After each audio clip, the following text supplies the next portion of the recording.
Harish academy అందిస్తోంది early bird discount offers.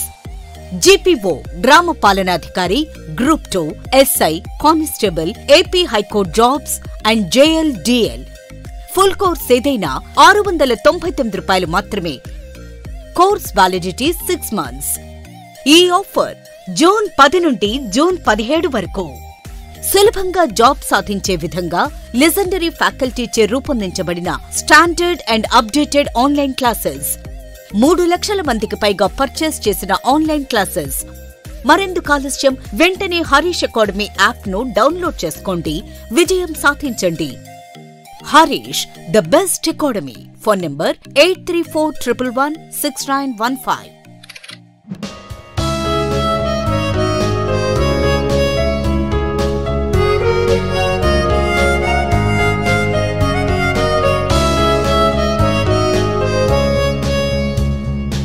Harish, the best academy. Hi everyone, welcome to Harish academy. ఈరోజు current affairs start చేసే ముందు మనం ఒక ఇంపార్టెంట్ విషయం గురించి డిస్కస్ చేసుకుందాం. ఫర్ ఎగ్జాంపుల్, ఇప్పుడు కరెంట్ అఫైర్స్ ట్రెండ్స్ అబ్జర్వ్ చేస్తే యూపీఎస్సీ టైప్లోనే అన్ని ఎగ్జామ్స్కి అడుగుతూ ఉన్నాడు. అంటే యూపీఎస్సీ అంటే ఏదో డిఫికల్టీ లెవెల్, నార్మల్ ఎగ్జామ్స్కి సింపుల్గా అడుగుతాడు అనే పర్సెప్షన్ చాలామందికి ఉండి ఉండవచ్చు. ఫర్ ఎగ్జాంపుల్, రీసెంట్ కామెంట్స్లో కూడా మనం డిస్కస్ చేస్తూ ఉన్న కరెంట్ అఫైర్స్ ఆర్ఆర్బీకి లేదంటే కానిస్టేబుల్ ఎగ్జామ్స్కి ఉపయోగపడతాయని చెప్పేసి కొంతమందికి డౌట్స్ వస్తూ ఉన్నాయి. బట్ ఆ డౌట్స్ని నేను ఇవాళ కొద్దిగా క్లారిఫై చేయాలనుకుంటా ఉన్నాను. ఫర్ ఎగ్జాంపుల్, మీరు ఇక్కడ అబ్జర్వ్ చేస్తే ఇటీవల జరిగిన ఏపీ కానిస్టేబుల్ మెయిన్స్ 2025లో ఒక క్వశ్చన్ అడిగాడు. ఇది కరెంట్ అఫైర్ రిలేటెడ్. 2024 అక్టోబర్లో యూనియన్ క్యాబినెట్ అంతరిక్ష రంగానికి ఎంత బడ్జెట్ కేటాయించింది అనే దానిపైన ఒక క్వశ్చన్ అడిగాడు. జనరల్గా మనం ఏం చేస్తాము, సింపుల్గా ఆ బడ్జెట్ ఎంత కేటాయించారు అని చెప్పేసి అక్కడితోనే ఆపడానికి ఛాన్సెస్ ఉంటాయి. బట్ ఇక్కడ అబ్జర్వ్ చేస్తే 2024 అక్టోబర్లో కేంద్ర కేబినెట్ అంతరిక్ష రంగానికి 1000 కోట్లతో వెంచర్ క్యాపిటల్ ఫండ్ ఏర్పాటును ఆమోదించింది. దీనికి సంబంధించి సరికాని వాక్యం ఏది అన్నాడు. అంటే ఆ వెంచర్ క్యాపిటల్ ఫండ్కి సంబంధించిన కంప్లీట్ ఇన్ఫర్మేషన్ ఐడియా ఉంటేనే దీనికి ఆన్సర్ చేయగలుగుతాం. ఇక్కడ చూస్తే 4 స్టేట్మెంట్లు ఇచ్చాడు. అంటే కంప్లీట్గా దాని గురించి ఇన్ఫర్మేషన్ ఐడియా ఉంటేనే చేయగలుగుతాం. సో డెఫినెట్లీ మనం ఏదైనా ఒకటి చదివేటప్పుడు డీటెయిల్గా ప్రతి ఒక్క పాయింట్, దానికి ఎంత బడ్జెట్ కేటాయించారు, దాన్ని ఎక్కడ ఏర్పాటు చేయబోతా ఉన్నారు, లాంటి డీటెయిల్స్ అన్నీ కూడా ఐడియా ఉండాలి. సో ఇది అన్ని రకాల ఎగ్జామ్స్కి ఈ కరెంట్ అఫైర్స్ తప్పకుండా హెల్ప్ అవుతాయని చెప్పాలన్న ఉద్దేశంతోనే ఇది ఒకటి మోడల్ పేపర్ని, మోడల్ క్వశ్చన్ని తీసుకురావడం జరిగింది, మొన్న ఎగ్జామ్లో అడిగినది. ఇక అలానే ఇంకొక సింపుల్ క్వశ్చన్ కూడా చూద్దాం. మొన్న కానిస్టేబుల్ మెయిన్స్ 2025లో అడిగిన క్వశ్చన్. ఇది యాక్చువల్లీ ఎకానమీ రిలేటెడ్. ఏ సంస్థ యొక్క విధులను వరల్డ్ ట్రేడ్ ఆర్గనైజేషన్ చేపట్టింది అని చెప్పేసి. IMF తర్వాత WTO వచ్చిందా, లేదంటే IBRDని రీప్లేస్ చేసి WTO ఏర్పాటైందా, గ్యాట్ని రీప్లేస్ చేసి WTO ఏర్పాటైందా, లేకపోతే IFCని రీప్లేస్ చేసి WTO ఏర్పాటైందని చెప్పేసి ఒక బేసిక్ క్వశ్చన్ అడిగాడు. మనము ఉరుగ్వే ప్రెసిడెంట్, ప్రపంచంలోనే అత్యంత పేద ప్రెసిడెంట్ ఉరుగ్వేకి చెందిన జోస్ ముజికా గారు మరణించారు అని చెప్పినప్పుడు, ఆ కాన్సెప్ట్ డిస్కస్ చేసినప్పుడు మనము ఉరుగ్వే రౌండ్ ఆఫ్ టాక్స్ గురించి కూడా డిస్కస్ చేసుకున్నాం. ఉరుగ్వే రౌండ్ ఆఫ్ టాక్స్లో భాగంగా 1948లో మనకి ఇది ఏర్పాటైంది. ఏంటిది? GATT, general agreement on tariffs and trade. ఆ గ్యాట్ని రీప్లేస్ చేసే WTO 1955లో మర్రకేష్ అగ్రిమెంట్ ద్వారా 1955లో మర్రకేష్ అగ్రిమెంట్ ద్వారా ఏర్పాటైందని చెప్పేసి తెలుసుకున్నాం. సో డెఫినెట్లీ ఇవన్నీ కూడా మనము చెప్పే కరెంట్ అఫైర్స్లో ఈచ్ అండ్ ఎవ్రీథింగ్ లింక్ అయి ఉంటుందని చెప్పేసి ఈ విషయాన్ని మీకు దృష్టికి తీసుకురావాలనుకున్నాను. ఇక ఇవాళ కరెంట్ అఫైర్స్లో భాగంగా మనము ఫస్ట్ టాపిక్ని డిస్కస్ చేద్దాం. భారతదేశంలో మొట్టమొదటి ఈ-వేస్ట్ రీసైక్లింగ్ పార్కును న్యూఢిల్లీలో ఏర్పాటు చేయబోతా ఉన్నారు. ఈ-వేస్ట్ అంటే ఎలక్ట్రానిక్ వేస్ట్. అంటే ఫర్ ఎగ్జాంపుల్, మనం వాడి పడేసిన కంప్యూటర్లు, హార్డ్ డిస్కులు, లేదంటే వాడి పడేసిన సెల్ ఫోన్లు, అవన్నీ కూడా మనము పనికి రాకుండా పడేస్తూ ఉంటాము, వాటిని తిరిగి వినియోగించము. బట్ అలా కాకుండా వాటిని కనుక మళ్ళీ మనం రీయూజ్ చేసి వాటిని ప్రాసెసింగ్ చేసి మళ్ళీ రీసైక్లింగ్ చేసి వినియోగించగలిగితే దానినే ఈ వేస్ట్ రీసైక్లింగ్ అని అంటారు. ఇండియాలో ముఖ్యంగా ఈ వేస్ట్కి సంబంధించి యునైటెడ్ నేషన్స్ ఐక్యరాజ్య సమితికి చెందిన ఒక సంస్థ మరియు ఇంటర్నేషనల్ టెలికమ్యూనికేషన్ యూనియన్ ITU ఒక రిపోర్ట్ని విడుదల చేస్తుంది. గ్లోబల్ ఈ వేస్ట్ మానిటర్ రిపోర్ట్. గ్లోబల్ ఈ వేస్ట్ మానిటర్ రిపోర్ట్ ఇది 2024 రిపోర్టు ప్రకారము ప్రపంచంలో అత్యధికంగా ఈ వేస్ట్ను ఉత్పత్తి చేస్తూ ఉన్న దేశము ఫస్ట్ ప్లేస్లో చైనా ఉంది, సెకండ్ అమెరికా ఉంది, ఇండియా థర్డ్ ప్లేస్లో ఉంది. అంటే ఏ స్థాయిలో మనము ఈ వేస్ట్ని ఉత్పత్తి చేస్తూ ఉన్నామో అర్థమవుతుంది. ఇక ముఖ్యంగా ఈ వేస్ట్లో ఎటువంటి పొల్యూటెంట్స్ వస్తాయో కూడా మనకి ఎగ్జామ్ పాయింట్ ఆఫ్ వ్యూలో డీటెయిల్డ్గా ఐడియా ఉండాలి. ఫర్ ఎగ్జాంపుల్ హార్మ్ఫుల్ పొల్యూటెంట్స్, హానికరమైన కాలుష్యకాలు beryllium, cadmium, mercury, lead, chromium లాంటివి ఉత్పత్తి అవుతూ ఉంటాయి. సో అటువంటి సమస్యను నివారించాలి అంటే ఇండియాలో మొట్టమొదటి ఈ వేస్ట్ రీసైక్లింగ్ పార్క్ అంటే ఒక భారీ స్థాయిలో రీసైక్లింగ్ ప్లాంట్స్ని ఏర్పాటు చేయబోతూ ఉన్నారు న్యూఢిల్లీలో. దీన్ని ఏర్పాటు చేయాలని చెప్పేసి ఢిల్లీ గవర్నమెంటు భావిస్తూ ఉంది. దీన్ని PPP మోడ్లో, పబ్లిక్ ప్రైవేట్ పార్ట్నర్షిప్ మోడ్లో నార్త్ ఢిల్లీలోని హొలంబీ కలన్ ప్రాంతం వద్ద ఏర్పాటు చేయబోతూ ఉన్నారు. దీనిని Delhi state industrial and infra development corporation నిర్మిస్తూ ఉంది. ఈ ప్లాంట్ని నిర్మించడం ద్వారా, ఈ పార్క్ నిర్మించడం ద్వారా ఢిల్లీ గవర్నమెంట్కి సుమారుగా 350 కోట్ల రెవెన్యూ ఎవ్రీ ఇయర్ రాబోతా ఉందని చెప్పేసి అంచనా వేస్తూ ఉన్నారు. సో మనకి ఎగ్జామ్ పాయింట్ ఆఫ్ వ్యూలో ఇది ఫోకస్ చేయాల్సింది. స్టాటిక్ పాయింట్ ఆఫ్ వ్యూలో దీన్ని ఎక్కడ ఏర్పాటు చేస్తూ ఉన్నారో ఐడియా ఉండాలి. ఇంకొద్దిగా డీప్ ఏ ఎగ్జామ్స్కి ప్రిపేర్ అయినా కూడా గ్రూప్ 2 అటువంటి వాటికి డెఫినెట్లీ ఈ వేస్ట్లో ఏం పొల్యూటెంట్స్ రిలీజ్ అవుతాయి, ఈ వేస్ట్ కిందకి ఏమొస్తాయి, అటువంటివన్నీ ఐడియా ఉండాలి. ఇంకొద్దిగా డీటెయిల్డ్గా పోతే ఇండియాలో ఈ వేస్ట్ రూల్స్, ఈ ఎలక్ట్రానిక్ వేస్ట్ని మేనేజ్ చేయడానికి, నిర్వహించడానికి రూల్స్ని తొలిసారిగా 2011లో తీసుకొని వచ్చారు. గుర్తుపెట్టుకోండి, రూల్స్ డెఫినెట్లీ అడుగుతారు డైరెక్ట్గా ఈ రూల్స్ని ఎప్పుడు తీసుకొని వచ్చారని చెప్పేసి. ఈ waste handling and management rules, వీటిని నియంత్రించడానికి తొలిసారిగా 2011లో తీసుకొని వచ్చారు. ఇక ఆ తర్వాత 2016లో ఈ వేస్ట్ మేనేజ్మెంట్ రూల్స్ని ప్రవేశపెట్టారు. దీన్ని 2022 సంవత్సరంలో తొలిసారిగా సవరించారు, అమెండ్మెంట్ చేశారు. 2023లో కూడా అమెండ్మెంట్ చేశారు. ఫర్దర్గా చివరగా 2024లో కూడా ఈ వేస్ట్ సవరణ, ఈ వేస్ట్ అమెండ్మెంట్ రూల్స్ని ప్రవేశపెట్టారు. సో ఎగ్జామ్ పాయింట్ ఆఫ్ వ్యూలో మనకి ఈ రూల్స్ గ్రూప్ 2 లాంటి ఎగ్జామ్స్లో అడుగుతాడు, తొలిసారిగా ఈ వేస్ట్ రూల్స్ని ఎప్పుడు ప్రవేశపెట్టారు అని చెప్పేసి. ఇక ఈ వేస్ట్ని నిర్వహించే బాధ్యత 2011 రూల్స్ ప్రకారము ప్రొడ్యూసర్ వద్దే ఉంటుంది. అంటే ఎవరైతే ఈ వేస్ట్ని ఉత్పత్తి చేస్తూ ఉన్నాడో అతనే బాధ్యత వహించాలి. ఆ ఈ వేస్ట్ వల్ల కలిగే నష్టాలకి అతనే బాధ్యత వహించాలి.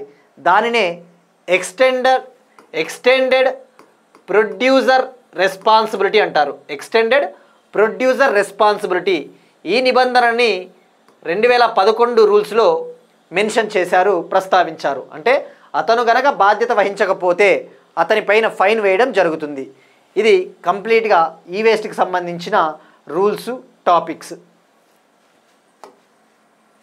Next one, NATO international relations సంబంధించి నార్త్ అట్లాంటిక్ ట్రీటీ ఆర్గనైజేషను వార్తల్లో ఉంది. మనం చూస్తూ ఉన్నాం, ప్రపంచవ్యాప్తంగా వివిధ దేశాలు, ముఖ్యంగా రష్యా ఉక్రెయిన్ యుద్ధ వాతావరణం కారణంగా ఈ యూరోపియన్ కంట్రీసు తమ డిఫెన్స్ బడ్జెట్ని, రక్షణ రంగ బడ్జెట్ని పెంచుకుంటా పోతూ ఉన్నాయి.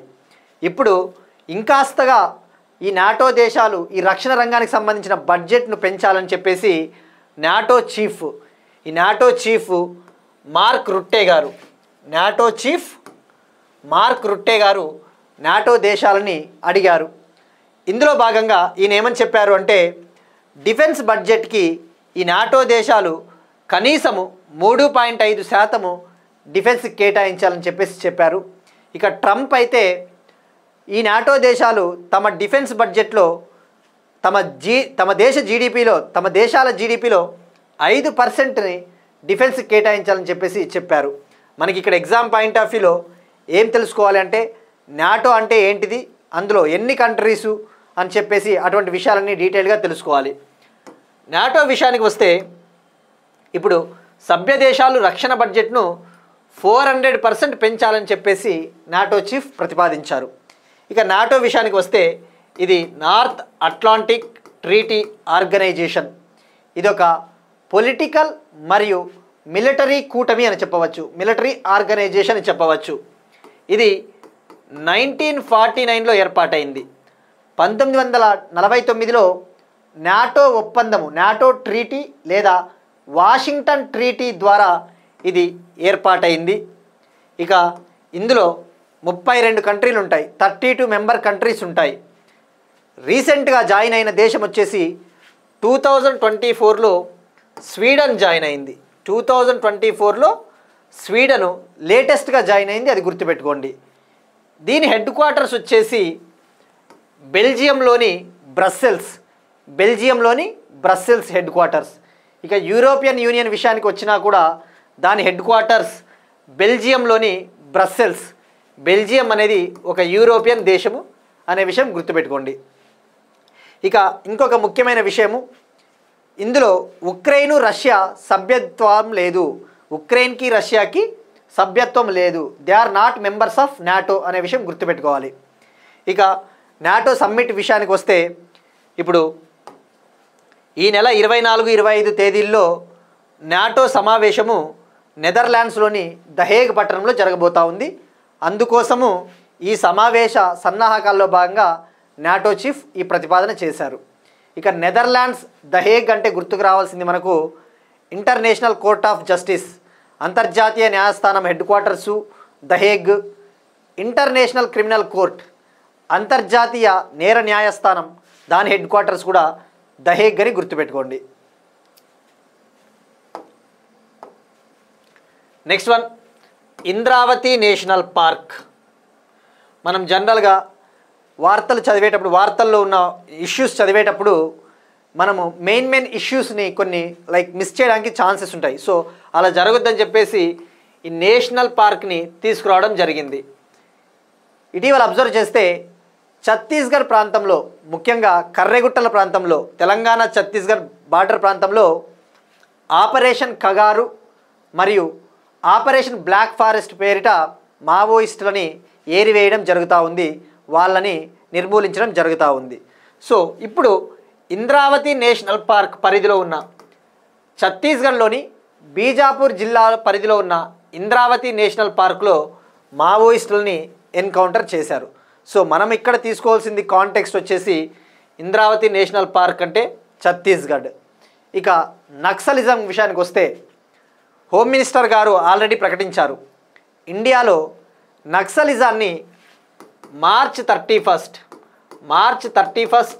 2026 కల్లా మనము నక్సలిజాన్ని అంతమొందిస్తామని చెప్పేసి ప్రకటించారు. ఇక ఇండియాలో నక్సల్ బరీ మూమెంట్ 1967లో వెస్ట్ బెంగాల్లో స్టార్ట్ అయింది, ఆ విషయం గుర్తుపెట్టుకోండి. ఇక ఇటీవల అబ్జర్వ్ చేస్తే ఎన్డీఏ గవర్నమెంట్ ఏర్పాటై 11 ఇయర్స్ అయిన సందర్భంగా రిలీజ్ చేసిన ఈ బుక్లో కూడా ఈ నక్సలిజంని మనం ఏ విధంగా తగ్గించాము, ఏ స్థాయిలో తగ్గించామని చెప్పేసి ఒక అఫీషియల్గా రిలీజ్ చేయడం కూడా జరిగింది. అందులో భాగంగా మీరు అబ్జర్వ్ చేస్తే మైగవ్ పోర్టల్ రిలీజ్ చేసిన ఈ బుక్లో ఒక టాపిక్ మనకు 2010లో, ముఖ్యంగా 2013లో, 2013లో ఈ లెఫ్ట్ వింగ్ ఎక్స్ట్రీమిజం, మావోయిస్ట్ ప్రభావిత జిల్లాలు 126 ఉంటే 2013లో, ఇప్పుడు 2025 నాటికి 18 జిల్లాలు అయినాయి. ఇప్పుడు లెఫ్ట్ వింగ్ ఎక్స్ట్రీమిజం ప్రభావిత ప్రాంతాలు 18. ఇది మనకి అఫీషియల్ రిపోర్ట్, డైరెక్ట్గా ఎగ్జామ్స్లో ఇలాంటివి అడగడానికి ఛాన్స్ ఉంటుంది. అలానే ఇటీవల గవర్నమెంట్ ప్రకటించింది ఛత్తీస్గఢ్లోని బస్తర్ డిస్టిక్కు దాదాపు 40 ఏళ్ల తర్వాత లెఫ్ట్ వింగ్ ఎక్స్ట్రీమిజాన్ని జయించిన జిల్లాగా ఇండియన్ గవర్నమెంట్ ప్రకటించింది. ఇక మీరు అబ్జర్వ్ చేస్తే ఈ మావోయిజం అఫెక్టెడ్ రాష్ట్రాలని రెడ్ కారిడార్ రాష్ట్రాలుగా పిలుస్తారు. రెడ్ కారిడార్ ఇవి ఎన్నుంటాయంటే జార్ఖండ్, ఛత్తీస్గఢ్, మధ్యప్రదేశ్, మహారాష్ట్ర, వెస్ట్ బెంగాల్, ఒడిషా, ఆంధ్ర మరియు తెలంగాణలోని కొన్ని ప్రాంతాలు, కేరళలోని కొన్ని ప్రాంతాలు, వీటిని మావోయిస్ట్ ప్రభావిత రాష్ట్రాలు రెడ్ కారిడార్గా సంబోధిస్తారు. ఈ విషయం గుర్తుపెట్టుకోండి. మనకి ఇది నక్సలిజానికి సంబంధించిన టార్గెట్ ఇయర్స్ కంప్లీట్ ఇన్ఫర్మేషన్. ఎప్పుడైనా నేషనల్ పార్క్స్ వార్తల్లో ఉన్నప్పుడు మనకి అది ఏ రాష్ట్రంలో ఉందో ఐడియా ఉండాలి. ఫర్ ఎగ్జాంపుల్ ఇటీవల అబ్జర్వ్ చేస్తే కేన్ బెట్వా రివర్ లింక్ ప్రాజెక్టులో భాగంగా పన్నా టైగర్ రిజర్వ్ చాలా నష్టపోతూ ఉంది. పన్నా టైగర్ రిజర్వ్లో చాలా బయోడైవర్సిటీ చనిపోతూ ఉందని చెప్పేసి ఎక్స్పర్ట్స్ కూడా ఆందోళన వ్యక్తం చేస్తూ ఉన్నారు. So Ken Betwa river link project Madhya Pradesh, Uttar Pradesh, Panna tiger reserve Madhya Pradesh. ఇప్పుడు నేను చెప్పే ఈ పాయింట్లన్నీ కూడా మీకు ప్రస్తుతానికి అంత రెలెవెంట్ కాదేమో అనిపించవచ్చు మేబీ సమ్ పీపుల్కి, బట్ డెఫినెట్లీ గ్రూప్ 2 లాంటి ఎగ్జామ్స్లో మ్యాచ్ ద ఫాలోయింగ్, ఎందుకంటే ఎన్వైరన్మెంట్ పర్యావరణం అనేది చాలా వెయిటేజ్ ఎక్కువ ఉంది కాబట్టి డెఫినెట్లీ హెల్ప్ అవుతాయని చెప్పేసి నేను భావిస్తూ ఉన్నాను. నెక్స్ట్ వన్, ఇండియాలో మరో కొత్త రకం కోవిడ్ వేరియంట్, కరోనా వైరస్కు సంబంధించిన కొత్త వేరియంట్ ఒకటి వెలుగులోకి వచ్చింది. ఆ వేరియంటే X.F.G. X.F.G అనే ఒక కొత్త రకం కరోనా వైరస్ వేరియంటు వెలుగులోకి వచ్చింది. ఇండియాలోని 163 కేసుల్లో ఈ వేరియంట్ కనిపించిందని చెప్పేసి Indian SARS corona virus genomics consortium network ప్రకటించింది. మనం గతంలో కూడా డిస్కస్ చేసుకున్నాం. ఆల్రెడీ ఇటీవల కరోనా వైరస్కు సంబంధించి కొన్ని కొత్త వేరియంట్లు ఇండియాలోకి ఎంటర్ అయ్యాయి. ఆ వేరియంట్స్ వచ్చేసి మనం మే నెలలో డిస్కస్ చేసుకున్నాం. ఒకటి JN.1 అనే వేరియంట్ని మనం డిస్కస్ చేసుకున్నాం. అలానే NB.1.8.1 NB.1.8.1 అలానే LF.7 అనే 2 కొత్త రకం కరోనా వేరియంట్లను చైనాలో కనుగొన్నారు. అవి ఇండియాలో కూడా వ్యాప్తి చెందాయి, ఇండియాలో కూడా వచ్చాయి. ఇక ఈ వేరియంట్లను వరల్డ్ హెల్త్ ఆర్గనైజేషన్, ప్రపంచ ఆరోగ్య సంస్థ వేరియంట్స్ ఆఫ్ మానిటరింగ్గా ప్రకటించింది. అంటే వేరియంట్స్ అండర్ మానిటరింగ్ అంటే ఇవి ఇంకా పర్యవేక్షణలో ఉన్నాయి, ఇవి అంత ఆందోళన కలిగించే వేరియంట్లు కాదు అని చెప్పేసి WHO ప్రకటించింది. ఇక మనం తెలుసుకోవాల్సింది, ఎప్పుడైనా ఎగ్జామ్లో డెఫినెట్లీ ఈ X.F.G ఆ పేర్లు ఇచ్చేసి ఇవి ఏ వైరస్కి చెందినవి అంటాడు. ఇక్కడ సార్స్ అంటే severe acute respiratory syndrome, SARS. ఇక Indian SARS corona virus 2 genomics consortium విషయానికి వస్తే ఇది 54 ల్యాబొరేటరీస్ల సమూహం, 54 ల్యాబొరేటరీల నెట్వర్క్. ఇది 2020లో కరోనా వైరస్ వచ్చినప్పుడు దానికి ప్రతిస్పందనగా 2020లో ఏర్పాటు చేశారు. దీన్ని ఏర్పాటు చేసిన వాళ్ళు మినిస్ట్రీ ఆఫ్ హెల్త్ అఫైర్స్, ఆరోగ్య మంత్రిత్వ శాఖ, అలానే డిపార్ట్మెంట్ ఆఫ్ బయోటెక్నాలజీ మరియు Indian council of medical research ICMR మరియు CSIR council for scientific and industrial research కలిసి సంయుక్తంగా దీన్ని ఏర్పాటు చేశాయి. నెక్స్ట్ వన్, తెలంగాణ గవర్నమెంటు గ్రామీణ మహిళల్ని పారిశ్రామికవేత్తలుగా తీర్చిదిద్దడానికి సీత అనే ఒక యాప్ను లాంచ్ చేసింది. IT మినిస్టర్ దుద్దిల్ల శ్రీధర్ బాబు గారు ఈ యాప్ని లాంచ్ చేశారు. ఇక్కడ సీత అంటే అబ్రివేషన్ ఉంటుంది, she is the hero always, she is the hero always, ఆమె ఎల్లప్పుడూ హీరోనే అన్న అబ్రివేషన్ వచ్చే విధంగా సీతా యాప్ని లాంచ్ చేయడం జరిగింది. ఇటీవల మరి ఎందుకు ఈ యాప్ ప్రాముఖ్యత ఏంటో తెలుసుకోవాలి. దీనికంటే ముందు ఇటీవల ministry of statistics and programme implementation, కేంద్ర గణాంకాలు మరియు పథకాల అమలు మంత్రిత్వ శాఖ ఒక రిపోర్ట్ని విడుదల చేసింది. ఆ రిపోర్ట్ పేరు వచ్చేసి men and women in India 2024 పేరిట పురుషులు మరియు మహిళలు, భారతదేశంలో పురుషులు మరియు మహిళలు 2024 పేరిట ఒక రిపోర్ట్ను విడుదల చేసింది. ఆ రిపోర్ట్ ప్రకారము తెలంగాణలోని 86% గ్రామీణ మహిళలు, అలానే 89% మంది పట్టణ మహిళలు తమ తమ ఇళ్లల్లో జరుగుతూ ఉన్న నిర్ణయాలను తీసుకుంటా ఉన్నారు. అంటే డెసిషన్ మేకింగు ఈ మహిళల చేతిలో ఉందని చెప్పేసి ఆ రిపోర్ట్ తెలిపింది. ఈ కాంటెక్స్ట్లో ఈ రూరల్ మహిళల్ని పారిశ్రామికవేత్తలుగా తీర్చిదిద్దాలి అంటే వాళ్ళు తయారు చేసే ఏవైనా ప్రోడక్ట్స్, ముఖ్యంగా కళాకారులు, మహిళా కళాకారులు తయారు చేసే ప్రోడక్ట్స్, వాళ్ళు తయారు చేసే ఏవైనా digital products, health beauty products, అలానే ఎవరైనా చదువుకున్న మహిళలు టీచింగు లాంటి సర్వీసెస్ అందించాలి అంటే అటువంటి సర్వీసెస్ అందించడం ద్వారా వాళ్ళకు డబ్బులు వస్తాయన్నమాట. అందుకోసము ఈ సీత అనే ఒక యాప్ని లాంచ్ చేశారు. తద్వారా వాళ్ళు తయారు చేసే ఉత్పత్తులకు మార్కెటింగ్ ఫెసిలిటీలు కూడా కల్పించడం జరుగుతుంది. ఇక ఆల్రెడీ తెలంగాణ గవర్నమెంటు మహిళల్ని పారిశ్రామికవేత్తలుగా వాళ్ళని సాధికారత కల్పించడానికి వాళ్లకు ఇందిరా మహిళా శక్తి మిషన్ 2025 పేరిట ఒక స్కీమ్నే లాంచ్ చేసింది. మనం గతంలో కూడా డిస్కస్ చేసుకున్నాం. తెలంగాణ గవర్నమెంట్ ఒక టార్గెట్ పెట్టుకొనింది. 1 కోటి మంది మహిళలను వాళ్ళను ఆర్థికంగా సాధికారత కల్పించడం వాళ్ళకి. అందులో భాగంగా అబ్జర్వ్ చేస్తే మనం ఒకసారి రీకాల్ చేసుకోవాలి. ఇందిరా మహిళా శక్తి మిషన్ 2025 17 బిజినెస్ సెక్టార్లలో 17 బిజినెస్ విభాగాలలో 1 కోటి మంది మహిళలను కోటీశ్వరులను చేయాలి. అలానే మహిళల నేమ్స్తోనే, మహిళల పేర్ల మీదగానే ఇందిరమ్మ ఇండ్లను కట్టించి ఇవ్వాలి. అలానే ఆర్టీసీ బస్సుల్లో మహిళలకు ఫ్రీ బస్ ట్రావెలు, అలానే మహిళా శక్తి క్యాంటీన్లు గవర్నమెంట్ పరిసర ప్రాంతాలలో, గవర్నమెంట్ బిల్డింగ్లు అటువంటి పరిసర ప్రాంతాలలో మహిళా శక్తి క్యాంటీన్లను ఏర్పాటు చేయాలి. అలానే స్కూల్ యూనిఫామ్స్, పిల్లలకి స్కూల్ యూనిఫామ్స్ని కుట్టించే బాధ్యత కూడా సెల్ఫ్ హెల్ప్ గ్రూప్స్ మహిళలకి ఇవ్వడం జరిగింది. తద్వారా ఈ సెల్ఫ్ హెల్ప్ గ్రూప్స్ మహిళలకి సంవత్సరానికి 80 కోట్ల ఆదాయం వస్తుంది.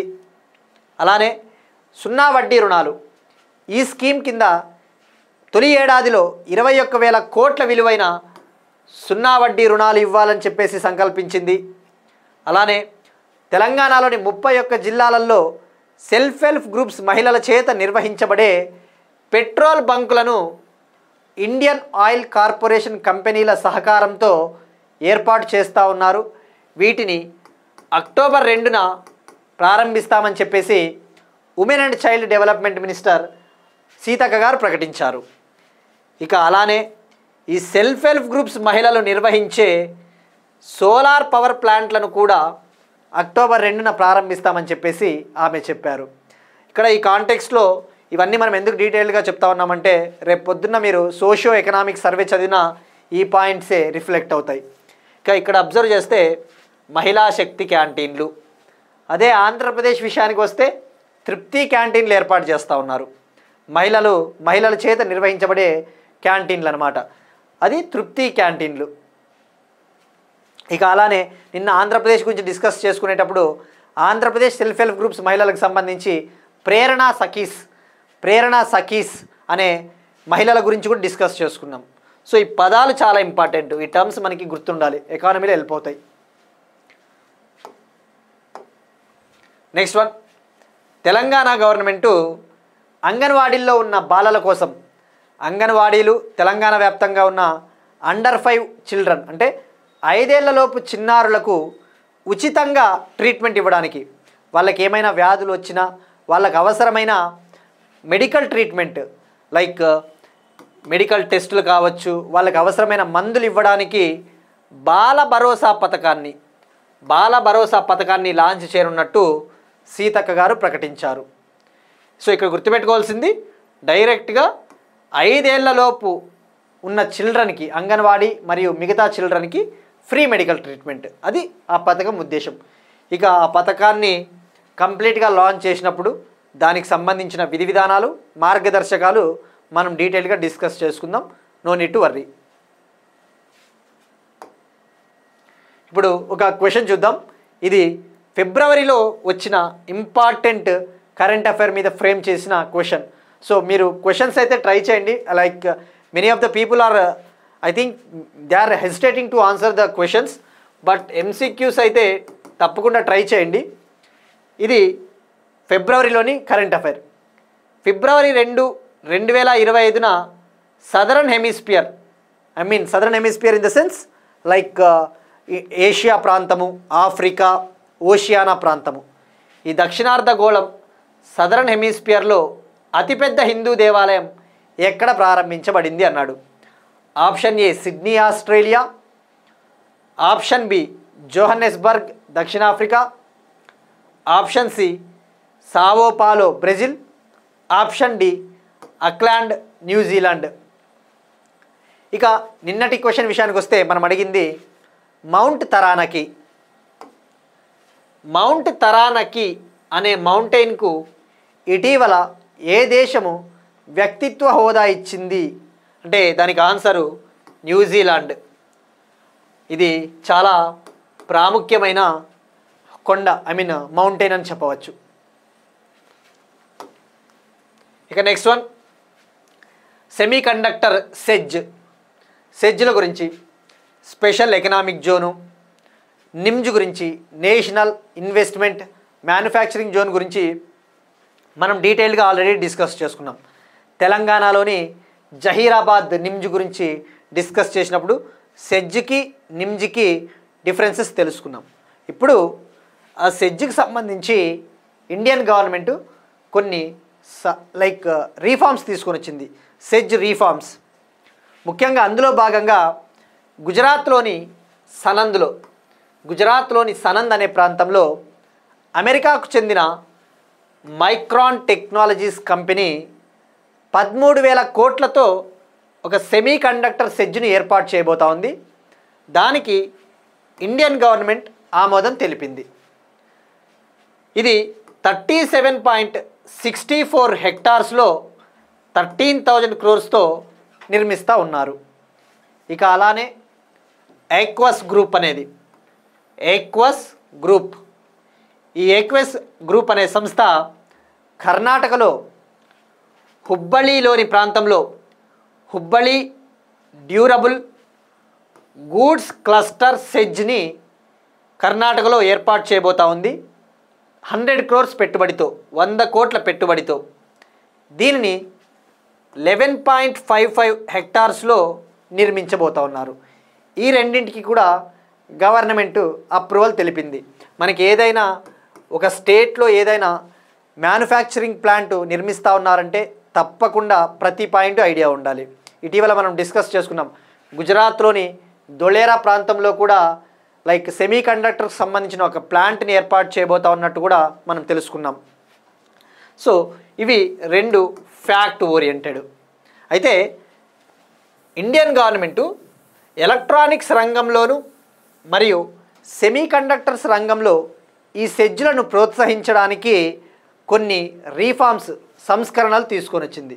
మనం గతంలో డిస్కస్ చేసుకున్నాం. ఒక సెజ్ని ఏర్పాటు చేయాలి అంటే ల్యాండ్ అనేది సెజ్ను బట్టి, అంటే ఆ సెజ్లో ఏ రకమైన పరిశ్రమను ఏర్పాటు చేస్తూ ఉన్నాము అనే దానిపైన ఆధారపడి ఉంటుంది ల్యాండ్. అదే సెమీ కండక్టర్సు, ఎలక్ట్రానిక్స్కి సంబంధించిన ప్లాంట్స్ని, సెజ్ని ఏర్పాటు చేయాలంటే ల్యాండ్ అనేది కనీసం 50 హెక్టార్లు ఉండాలి. మినిమం 50 హెక్టార్స్ అవసరము. గుర్తుపెట్టుకోండి, హై ఎండ్ అత్యున్నతమైన టెక్నాలజీకి సంబంధించిన సెమీ కండక్టర్స్ అటువంటి సెజ్లు ఏర్పాటు చేయాలంటే.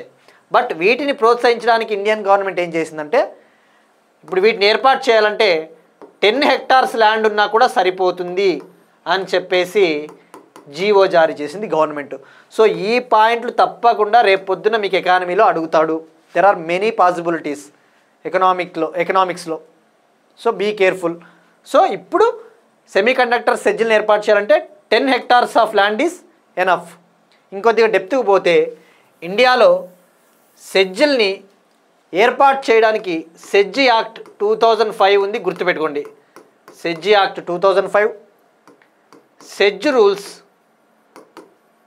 2006, సెజ్ నిబంధనలు 2006. ఇవి ఎందుకు ఇలాంటి పాయింట్స్ మనం కవర్ చేస్తున్నామంటే, ఇందాక మనము AP constable mains question paper చూసినప్పుడు WTO దేనిని రీప్లేస్ చేసి ఏర్పాటైంది అంటాం, దానికి గ్యాట్ ఆన్సరు. అయితే కానిస్టేబుల్ లాంటి ఎగ్జామ్స్కి ప్రిపేర్ అయ్యే వాళ్ళు పర్టికులర్గా చాలా భారీ స్థాయిలో ఎకానమీ చదవాలంటే అంత ఈజీ కాదు. ఇప్పుడు ఏదో యూపీఎస్సీకి ప్రిపేర్ అయ్యే వాళ్ళు, గ్రూప్ 2కి ప్రిపేర్ అయ్యే వాళ్ళు అయితే ఎకనామిక్స్ మనము డీటెయిల్గా చదువుతాం, సర్వేలు అవన్నీ. బట్ ఆర్ఆర్బీకి, ఎస్ఎస్సికి, కానిస్టేబుల్కి అటువంటి ప్రిపేర్ అయ్యే వాళ్ళకి ఎకానమీ అనేది అంత డీటెయిల్గా చదవాల్సిన అవసరం ఉండదు, అంత పాసిబుల్, అంత ఈజీ అవ్వదు. కానీ సింపుల్గా మనం కరెంట్ అఫైర్స్లో వచ్చినప్పుడు ఒక్కసారి కనుక కోర్ను లింక్ చేసుకుంటే డెఫినెట్లీ మనకి అడిగినప్పుడు ఇవి ఆన్సర్ చేయడానికి పాసిబిలిటీ ఉంటుందన్న ఉద్దేశంతో ప్రతి టాపిక్ని మనము ఇన్ డీటెయిల్గా డిస్కస్ చేయడానికి ట్రై చేస్తూ ఉన్నాం. ఇక నెక్స్ట్ వన్, ఇక్రీసాట్ ఒక కొత్త కంది వంగడాన్ని ఆవిష్కరించింది.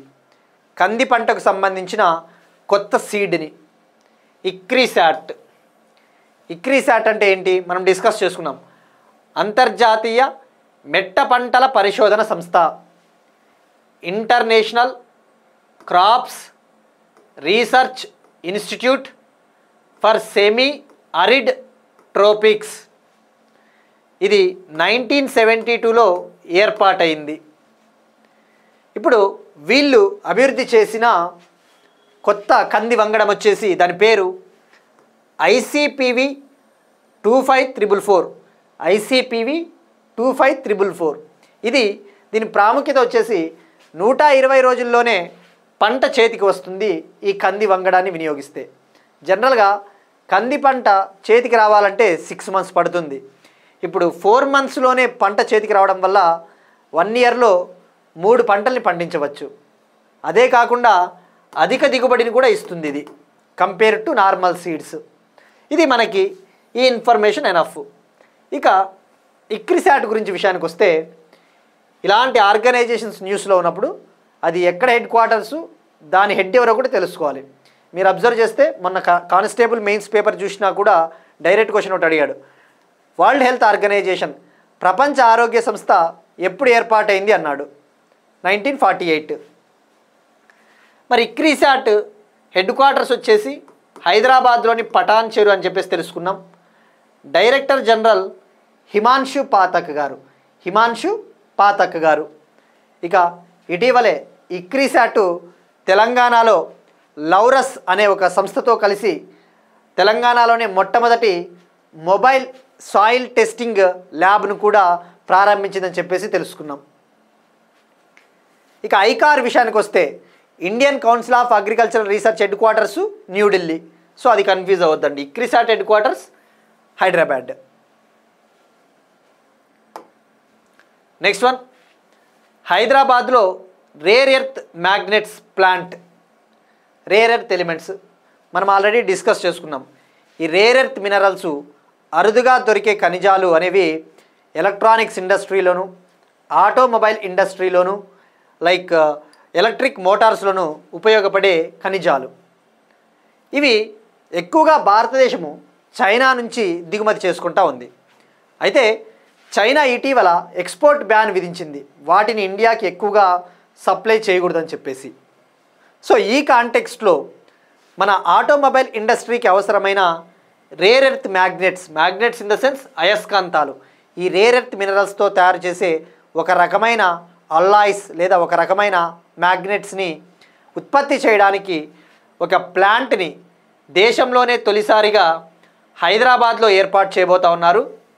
మిడ్వెస్ట్ అడ్వాన్స్డ్ మెటీరియల్స్ సంస్థ.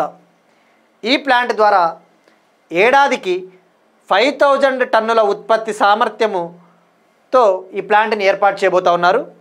ఈ ప్లాంట్ని 1000 కోట్ల పెట్టుబడితో నిర్మించబోతా ఉన్నారు. ఇది మనకి static point of view, fact point of వ్యూలో దట్స్ ఎనఫ్. ఇక మీరు అబ్జర్వ్ చేస్తే రేర్ ఎర్త్ మినరల్స్ ఇవి మనం ఆల్రెడీ కూడా డిస్కస్ చేసుకున్నాం. ఇవి 17 రకాల ఎలిమెంట్సు. ఇందులో 15 ల్యాంథనాయిడ్లు ఉంటాయి, 15 ల్యాంథనాయిడ్ సిరీసు, మరో 2 స్కాండియం ఇట్రియం. స్కాండియం ఇట్రియం ఈ 17 కలిపితే రేర్ ఎర్త్ మినరల్స్. చైనాలో అత్యధికంగా ఈ రేర్ ఎర్త్ మినరల్స్ని ప్రాసెస్ చేసే కెపాసిటీ చైనాలో ఉందని చెప్పేసి తెలుసుకున్నాం. అలానే ఇటీవల 4th India central Asia dialogue జరిగింది న్యూఢిల్లీలో. 4వ ఇండియా సెంట్రల్ ఏషియా సమావేశంలో కూడా ఇండియా మరియు 5 సెంట్రల్ ఏషియా దేశాలు Kazakhstan, Kyrgyzstan, Uzbekistan, Tajikistan, Turkmenistan ఈ 5 దేశాలు కలిసి ఒక డెసిషన్ కూడా తీసుకున్నాయి. ఈ రేర్ ఎర్త్ మినరల్స్ని మనము పరిశోధించాలి, ఎక్స్ప్లోర్ చేయాలి అని చెప్పేసి. ఎప్పుడైనా ఒక కాన్ఫరెన్స్ జరుగుతూ ఉన్నప్పుడు అది ఎన్నవదో కూడా మనకు ఐడియా ఉండాలి. ఫర్ ఎగ్జాంపుల్ మనం నిన్న డిస్కస్ చేసుకున్నాం UN ఓషియన్ కాన్ఫరెన్స్ ఫ్రాన్స్లోని నీసే పట్టణంలో. అది 3rd ఓషియన్ కాన్ఫరెన్స్, గుర్తుపెట్టుకోండి. 3వ UN ocean conference France. Next one, ఒక నౌక ఫైర్ యాక్సిడెంట్కి గురైంది. మనం ఇటీవల డిస్కస్ చేసుకున్నాం. MSC ఎల్సా 3 లైబీరియాకు చెందిన నౌక కేరళలోని విజింజం పోర్ట్ తీర సమీపంలో మునిగిపోయిందని చెప్పేసి. ఇప్పుడు అదే కేరళలో MV van high 503 MV van high 503 అనే సింగపూర్కు చెందిన ఒక నౌక, ఒక షిప్పు ఫైర్ యాక్సిడెంట్కి గురయ్యింది. సో దీన్ని ఇండియన్ కోస్ట్ గార్డ్ వాళ్ళు 18 మందిని రక్షించారు ఈ షిప్ నుంచి. సో ఇది మనకు గుర్తుపెట్టుకోవాల్సింది డైరెక్ట్గా ఇది ఏ కంట్రీకి సంబంధించినది. ఇక ఇండియన్ కోస్ట్ గార్డ్ విషయానికి వస్తే ఇది 1977లో ఏర్పాటైంది, అది గుర్తుపెట్టుకోండి, 1977. నెక్స్ట్ వన్, అవార్డ్స్కి సంబంధించి మాతృభూమి సాహిత్య పురస్కారం, మాతృభూమి లిటరరీ అవార్డు 2024 ప్రముఖ మలయాళీ రచయిత్రి సారా జోసెఫ్ గారికి అవార్డు లభించింది. ఇది కేరళ వాళ్ళు ప్రజెంట్ చేసే ఒక అవార్డు. కేరళలోని మాతృభూమి డైలీ అనే ఒక దినపత్రిక ప్రజెంట్ చేస్తుంది. మనము అవార్డ్స్ వచ్చినప్పుడు ఏ రాష్ట్రాలు ఇస్తాయో, ఏ రాష్ట్రాల్లో ఉన్న ఇంపార్టెంట్ అవార్డ్స్ కూడా మనకి ఎగ్జామ్ పాయింట్ ఆఫ్ వ్యూలో తప్పకుండా ఐడియా ఉండాలి. ఇక ఈ అవార్డుని కేరళలోని కోజికోడ్లో ఈమెకు ప్రదానం చేయడం జరిగింది. ఈ అవార్డులో భాగంగా 3 లక్షల క్యాష్ ప్రైజ్ని, జ్ఞాపిక దానికి సంబంధించిన ఒక బహుమానాన్ని ఇవ్వడం జరుగుతుంది. ఇక ఈ అవార్డుని 2001లో తొలిసారిగా ప్రజెంట్ చేశారు. ఇక ఇక్కడ అబ్జర్వ్ చేస్తే కోజికోడ్ ఈ పట్టణానికి ఒక ప్రాముఖ్యత ఉంది. మీరు కనుక గత 1 year నుంచి కరెంట్ అఫైర్స్ అబ్జర్వ్ చేస్తే ఈ కోజికోడ్ ప్రాముఖ్యత ఏందో తెలుస్తుంది. 2024లో కోజికోడ్ భారతదేశంలోనే తొలి యునెస్కో సిటీ ఆఫ్ లిటరేచర్గా చరిత్రకెక్కింది. భారతదేశపు మొట్టమొదటి UNESCO city of literature Kozhikode, అంటే సాహిత్య నగరము, భారతదేశపు తొలి యునెస్కో సాహిత్య నగరము కోజికోడ్. నెక్స్ట్ వన్, ఇది ఇంటర్నేషనల్ రిలేషన్కి సంబంధించి ఇటలీలో రెఫరెండం నిర్వహించారు. ఇటలీలో రెఫరెండం అంటే ప్రజాభిప్రాయ సేకరణ. ఏదైనా ఒక విషయం పైన ఓటింగ్ వేయాలి అనుకునే దానికోసము రెఫరెండంని నిర్వహిస్తారు. అయితే దీనికి ప్రధాన కారణం మనం చూస్తూ ఉన్నాం, ఆల్రెడీ యూరోపియన్ కంట్రీసు, అమెరికాలో వలసల్ని అపోజ్ చేస్తూ ఉన్నారు, వ్యతిరేకిస్తూ ఉన్నారు. రీసెంట్గా అమెరికాలోని లాస్ ఏంజల్స్లో కూడా అక్రమ వలసదారులను ఏరివేయడానికి ట్రంప్ అడ్మినిస్ట్రేషన్ నేషనల్ గార్డ్స్ని రంగంలోకి దింపింది. ఇప్పుడు ఇటలీలో కూడా ఎవరైతే ఫారినర్సు ఇటలీ పౌరసత్వం కావాలి అనుకుంటా ఉన్నారో వాళ్ళు ఒక డిమాండ్ చేస్తూ ఉన్నారు ఇటలీలో. మేము 10 ఏళ్ళు కాదు, కేవలం 5 ఏళ్ళు ఇటలీలో ఉన్నా కూడా మాకు ఇటలీ పౌరసత్వం ఇవ్వండి అని చెప్పేసి దానిపైన రెఫరెండం నిర్వహించండి అని చెప్పేసి అడిగితే రెఫరెండం నిర్వహించారు. అయితే కేవలం 30% మంది ఓటర్లు మాత్రమే ఇందులో పాల్గొన్నారు. అంటే ఇది ఓడిపోయింది ఈ రెఫరెండం అని చెప్పవచ్చు, వీగిపోయింది అని చెప్పవచ్చు. దీనికి ప్రధాన కారణం Italy prime minister Georgia Meloni గారు కూడా ఈ రెఫరెండంలో పాల్గొనవద్దని చెప్పేసి చెప్పింది. అంతే కదా, ఒకవేళ ఈ రెఫరెండంలో ఈ ఫారినర్స్ డిమాండ్ కనుక నెగ్గితే ఆమె ప్రభుత్వానికి కొద్దిగా దెబ్బ అని చెప్పవచ్చు. సో మనకి ఇలాంటివి ఏ కంట్రీస్లో ఏం జరుగుతూ ఉన్నాయో ఈవెంట్స్ ఐడియా ఉండాలి. పౌరసత్వ నియమాలను సడలించడంపై ఇటలీలో ప్రజాభిప్రాయ సేకరణ. ఇక ఇటలీ క్యాపిటల్ విషయానికి వస్తే రోమ్.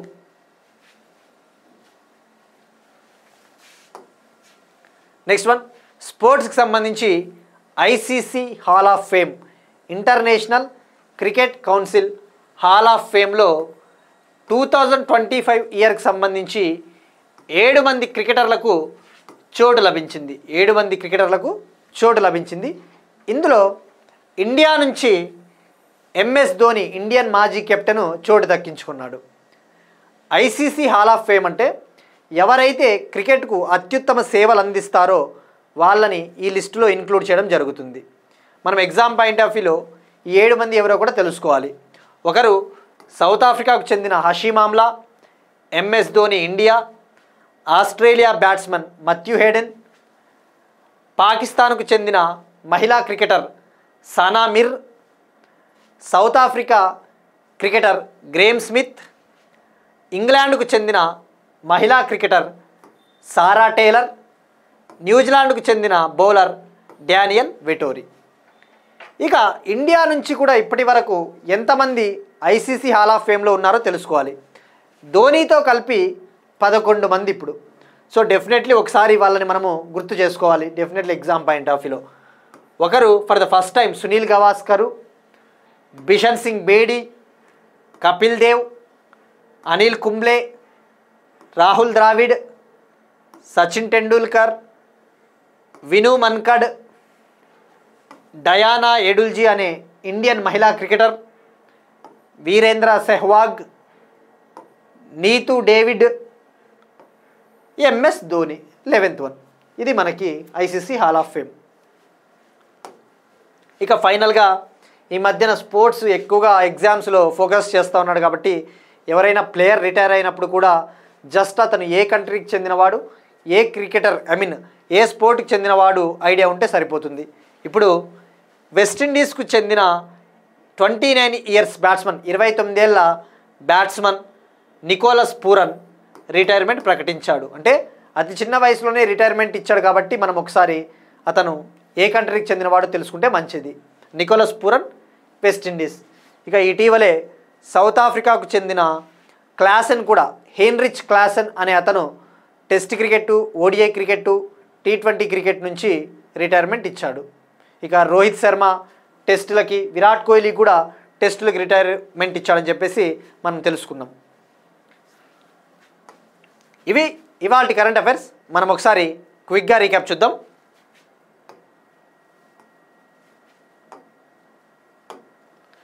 భారతదేశంలో మొట్టమొదటి ఈ-వేస్ట్ రీసైక్లింగ్ పార్క్ ఢిల్లీలో ఏర్పాటు చేయబోతా ఉన్నారు.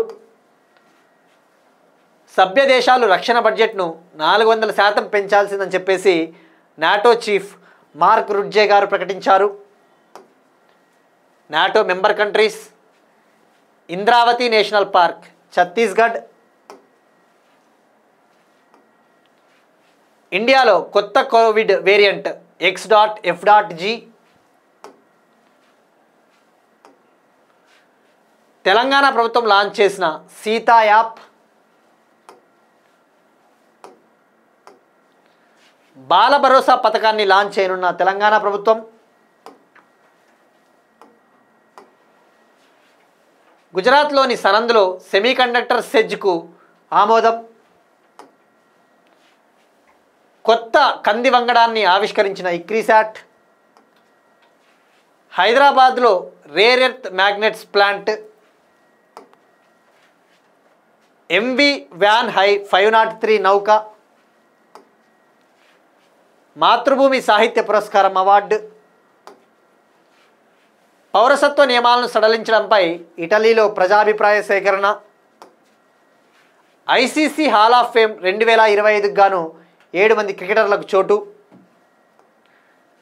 రిటైర్మెంట్ ప్రకటించిన West Indies cricketer Nicholas Pooran. That's it.